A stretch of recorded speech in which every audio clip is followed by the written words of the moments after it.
National Industrial Recovery Act of 1933, an act to encourage national industrial recovery, to foster fair competition, and to provide for the construction of certain useful public works, and for other purposes, be it enacted by the Senate and House of Representatives of the United States of America in Congress assembled. Title I. Industrial Recovery. Declaration of Policy. Section 1. A national emergency productive of widespread unemployment and disorganization of industry, which burdens interstate and foreign commerce, affects the public welfare, and undermines the standards of living of the American people, is hereby declared to exist.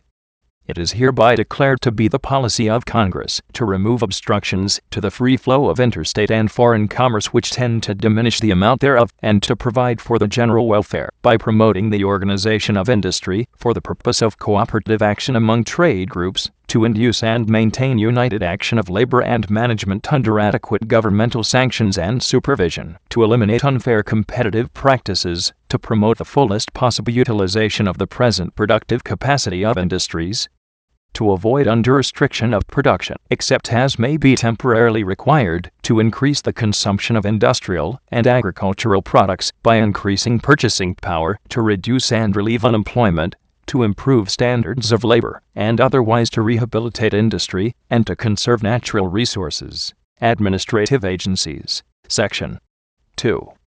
A. To effectuate the policy of this title, the President is hereby authorized to establish such agencies, to accept and utilize such voluntary and uncompensated services, to appoint without regard to the provisions of the civil service laws, such officers and employees, and to utilize such federal officers and employees, and, with the consent of the state, such state and local officers and employees, as he may find necessary, to prescribe their authorities, duties, responsibilities, and tenure, and, without regard to the Classification Act of 1923, as amended,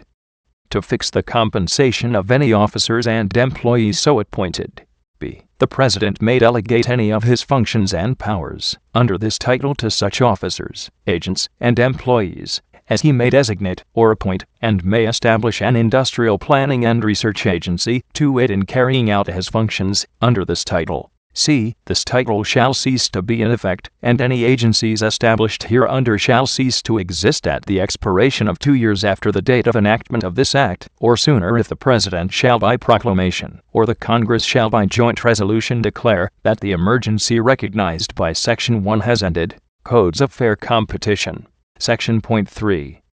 A. Upon the application to the President, by one or more trade or industrial associations or groups, the President may approve a code or codes of fair competition for the trade or industry or subdivision thereof, represented by the applicant or applicants, if the President finds 1. That such associations or groups impose no inequitable restrictions on admission to membership therein, and are truly representative of such trades or industries or subdivisions thereof,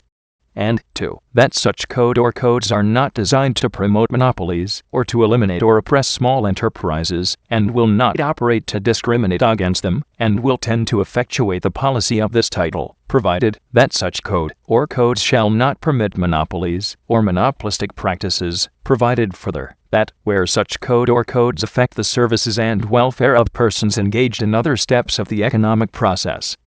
nothing in this section shall deprive such persons of the right to be heard prior to approval by the President of such code or codes. The President may, as a condition of his approval of any such code, impose such conditions, including requirements for the making of reports and the keeping of accounts, for the protection of consumers, competitors, employees, and others, and in furtherance of the public interest, and may provide such exceptions to and exemptions from the provisions of such code as the President, in his discretion, deems necessary to effectuate the policy herein declared. B. After the President shall have approved any such code, the provisions of such code shall be the standards of fair competition for such trade or industry or subdivision thereof.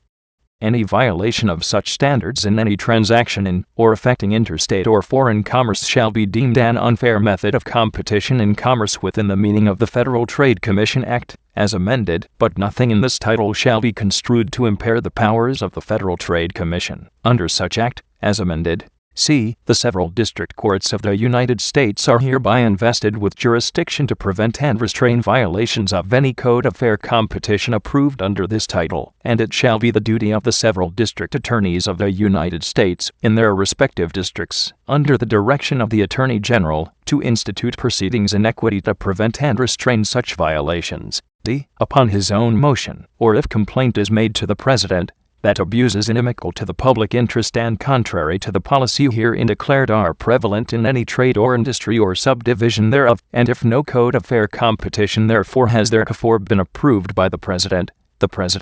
after such public notice and hearing, as he shall specify, may prescribe and approve a code of fair competition for such trade or industry or subdivision thereof,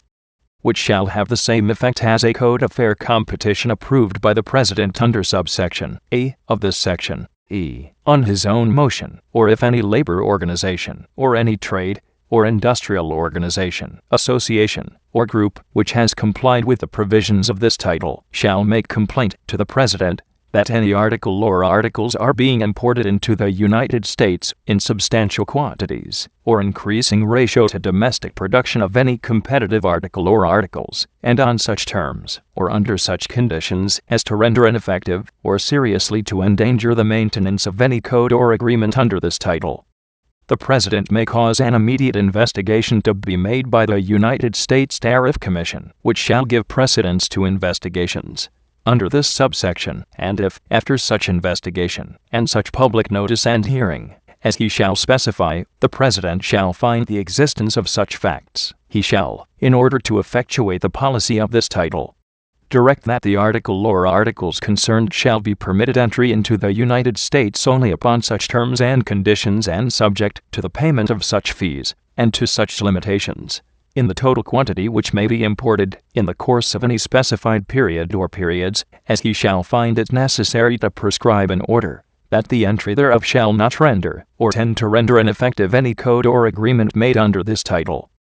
In order to enforce any limitations imposed on the total quantity of imports, in any specified period or periods, of any article or articles under this subsection, the President may forbid the importation of such article or articles, unless the importer shall have first obtained from the Secretary of the Treasury a license pursuant to such regulations as the President may prescribe. Upon information of any action by the President under this subsection, the Secretary of the Treasury shall, through the proper officers, permit entry of the article or articles specified only upon such terms and conditions and subject to such fees, to such limitations, in the quantity which may be imported, and to such requirements of license as the President shall have directed. The decision of the President as to facts shall be conclusive. Any condition or limitation of entry under this subsection shall continue in effect until the President shall find and inform the Secretary of the Treasury that the conditions which led to the imposition of such condition or limitation upon entry no longer exists. F. When a code of fair competition has been approved or prescribed by the President under this title, any violation of any provision thereof in any transaction in or affecting interstate or foreign commerce shall be a misdemeanor, and upon conviction thereof an offender shall be fined not more than $500 for each offense, and each day such violation continues shall be deemed a separate offense. Agreements and licenses. Section 4. A. The President is authorized to enter into agreement with and to approve voluntary agreements between and among persons engaged in a trade or industry, labor organizations, and trade or industrial organizations, associations, or groups relating to any trade or industry, if in his judgment such agreements will aid in effectuating the policy of this title with respect to transactions in or affecting interstate or foreign commerce, and will be consistent with the requirements of Clause 2 of subsection A of Section 3.4a Code of Fair Competition.